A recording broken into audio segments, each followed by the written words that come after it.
Well, let's get into this. Is Bigfoot real? Do aliens exist? Short answer for me, I don't know. um, I tell you right now, something is walking around back here in the woods right now. A couple somethings, and it's pretty big. Probably deer. I get a lot of deer running back through here. Hope that's what that is. If not, you'll see it on camera. Um, they've got, man, there's a town in Oklahoma called Broken Bow, and they literally have organized native groups that they're serious about it, and that's all they do. Is they'll run around and they got cabins out there, and they get in groups and they do a Bigfoot hunt, and they have all kinds of stories. You can actually look them up on YouTube. So they're really into it. Um, and actually, if you get a chance to go to Broken Ball, it's a beautiful little town. It has kind of has a Bigfoot theme. A lot of little shops and stores will have the what do you call them? Those little cutouts of Bigfoot. So it's a really pretty town to see. They've got lakes, campgrounds. It's beautiful. As a matter of fact, me and my wife are going through there next month. I've got to go down to South Texas. So I'm going to drive right through there. So I'll probably do some filming and check that area out. So it's beautiful. But anyways, getting back to Bigfoot, uh, I will tell you my experiences of what happened with me and the whole situation. This is in Bakersfield, California, where I was born, where my grandparents lived. And man, I was a young kid, maybe 7, 6. And this is probably 1979 or 1980. Yeah, and I was that young. And they had bought a camper, a little pull behind camper. I want to say it was like a 1950s model, about as plain as you could get. I remember it being yellow on the sides and the other top white. Had a big old spare tire on the back. And as a kid, I loved fishing. I mean, I just absolutely obsessed with it. And my grandma, she loved fishing too. So um, it was in March, I think. We had spring break coming up for school. And my grandparents, they wanted to go up to Lake Arrowhead. So if you ever been to Lake Arrowhead, oh my God, it is beautiful up there. As a matter of fact, you get cabins, RV spots, everything up there too. Anyways, they decided they wanted to take me from Bakersfield to Lake Arrowhead. And I don't know, it seemed like we were in the truck forever driving up there. Uh, and from Bakersfield to Lake Arrowhead, it might have been like 4 or 5 hours. I don't know. But anyways, like I said, this was in March, I think. But we go up there and we park. I don't remember there being at that time any electricity or power. I think it was just camp, what you had. So we didn't have any TVs. All we had was a radio. But anyways, we get there. I want to say it's probably on 3, 4 o'clock in the afternoon. My grandfather's getting the trailer unhooked from the truck, and he's getting it all leveled out, whatever. It's just a small camper. Um, and I'm ready to get the fishing poles. And as I start getting everything out, the clouds come in. It was weird. They come in and it just starts snowing. Not heavy, but just a steady snow. So we didn't expect that. Um, so it starts coming down where it's probably a half-inch of snow. So at this point, we go inside the camper. We're not going to fish. And my grandpa, he's got the radio on. We don't have a TV. He's trying to hear something about the weather, and nothing's coming up. And so me and my grandma, we're sitting there, and this RV is small. It's got a little table in it, though. You might fit 3 people on it if you're lucky. Small table. But we sit there. We had a marble game. If you remember the game Agonizing, we played marbles. I remember that as a kid. That was a lot of fun. But anyways, so uh, so the start of our that day was pretty much run. And the snow was still coming down. Everything was whited out. Um, I want to say we went to bed probably early because we just nothing to do. I fell asleep probably 2 or 3 o'clock in the morning. There's just a violent hit on the back of our camper, and it hit us so hard. My grandfather he stood up out of bed. We didn't know what happened. I thought somebody had ran into us with a truck or something, a car. It hit that hard.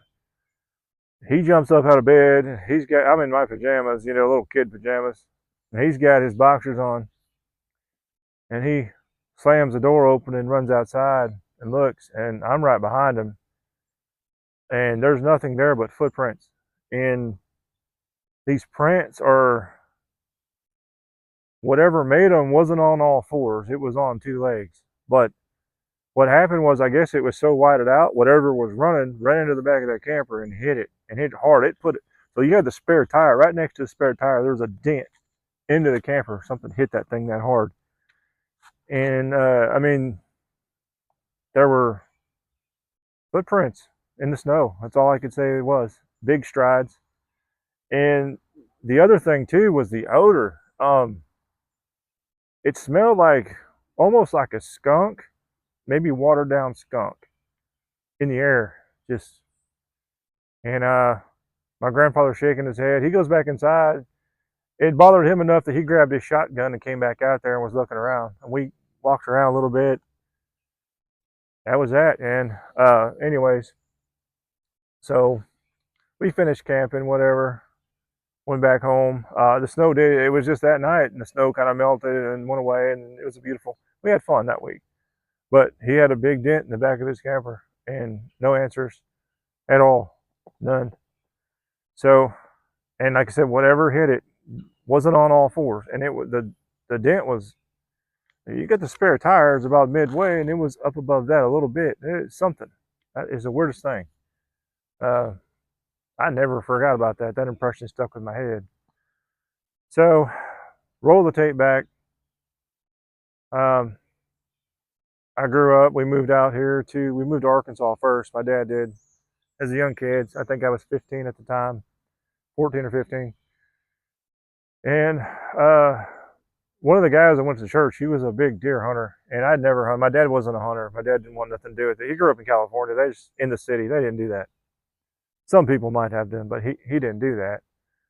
So my grandfather, or my the guy that I went to church with, he was an older man. He wanted to know if I wanted to go hunting with him, and I was all excited about it. You know, I'd never really even been around guns, so went to his house and did some target practicing and shooting. And I tell you what, I picked it right up. I don't know if it was just a natural thing for me or what. I love shooting a rifle. He had a 30-06, and he had an old British 303 rifle. And he told me he was, you know, when I turned 18, that he would sell it to me. So I always got to shoot that and play with that. But I went out in the woods with him and set in the deer. We got some, you know, deer. He taught me a lot. He taught me where to look for deer, where to find them.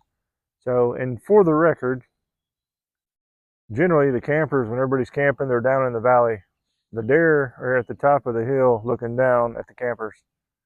And generally the bucks are at the top, and they're going to run down the mountain one way or the other. So if you can walk on the ridge, or you can get up in the tree stand on the ridge, the bucks will come to the ridge to look down to see what's going on. And the bucks will always send the doe down and then watch. And if the does make it, then they'll come on down, generally. So um, so if you ever go deer hunting, go to the top. Everybody starts at the bottom, the deer run the other way. Just so you know. But I don't know what's back there, really.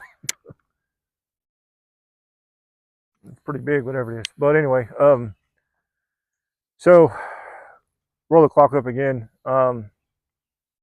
This time I think I'm probably 22, 23. I'm still a young kid. And I brought that British 303 rifle off that guy. And I want to say, I want to get out in the tree stand really early. So I got out in the woods really early in the morning. Ridiculously early, like 3 o'clock in the morning. Maybe even earlier than that. I wanted to get up there because I knew where the deer were, where they were going to be, and I didn't want to spook them early in the morning, because the best time to hunt is early in the morning or in the evenings. It's when they're running most of the time. So I get out there in the tree stand. This is like I said, 3 o'clock in the morning, and I hear this growl and a scream, and it terrified me. And I have got a 303 British rifle on me, and I've got a 22 revolver in my pocket, and I'm holding on to. I'm up in the tree stand, and I'm holding on to my rifle. And it was a demonic growl, man. It was, I never heard it before. And then the scream, and it scared me so bad that I fired around up in the air just to try to run off whatever was there. And I waited for dawn to come so where I could actually see what was going on in the woods. And I climbed out of that tree, and I mean, I held my rifle and I got back to the truck and got the hell out of there. I never been so scared in my life. But the thing is, when I heard that growl, the demonic growl, like it was, I had that smell was back that I remembered as a kid from Lake Arrowhead, and when I was living out in California. So that came back, and it was just like, what is going on here? I don't know. So uh, I had that experience. Didn't see anything both times. I never saw anything. I don't know what it was. Um, so me and my wife, we go through Heavener, Oklahoma, and we go up through, I think it's the Ouachita Mountains. The Ouachita Mountains go all the way through Broken Bow, and that's where they have the Bigfoot hunting thing. And like I said, they're pretty serious about it. I don't know if they've ever seen anything, but they're pretty serious about it. Uh, we're going. Her mom lives down in Houston, Texas, so we're going south through the woods. It's just the cheap. It's just quicker way to go. And matter of fact, I'm going to film that whole ride because that is just beautiful out there. We got to do it again. Going to a graduation in Houston, so we're going to be going through there again. But I got the idea of leaving really early in the morning and trying to get there so we could spend the day instead of driving on, because it's about a 7 hour ride from here to Houston. Um, so I hit the woods. We hit the woods. It's probably 4 in the morning or something, and I'm tired. But something walks across the road. It was brown and on two legs, and just disappears right into the woods. And I don't know what that was, man. It probably could have been a bear. It was. It wasn't. It was tall, probably 6 foot. So I don't know. It could have been a bear. So this time when I go through, my dash cam is going to be on. I'm filming the whole thing up.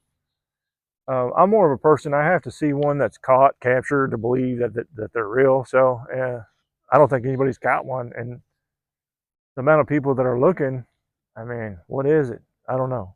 So I thought I'd share the Bigfoot experience with you, and I've got one UFO experience. um, I worked in a steel mill, and I hadn't been there very long. I drove an industrial forklift, and these forklifts, they're huge.